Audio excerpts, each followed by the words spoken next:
এভাবে করে অনেকটা রাস্তা হাঁটার পরেও তারা দেখে তারা জঙ্গল থেকে তো বের হতে পারেইনি, উল্টো আরও গভীরে চলে এসেছে। আর এভাবে করে আকাশ ঘন অন্ধকার হয়ে যায়। আমরা কি করে এবার বাড়ি যাব? এত ঘন জঙ্গলে আমরা কি আর বেঁচে থাকতে পারবো? আমার মা বাবা কত চিন্তা করছে। আমি কিছু বুঝতে পারছি না, কি করবো এবার? আমরা কি আর মা বাবাকে দেখতে পারবো না? এই বলি তারা তিনজন কান্না করতে শুরু করে দেয়।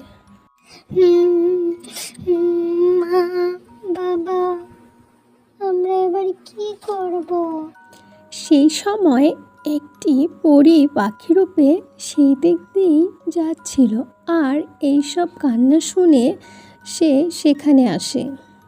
কি হয়েছে বাচ্চারা, তোমরা কান্না করছো কেন? আর এত ঘন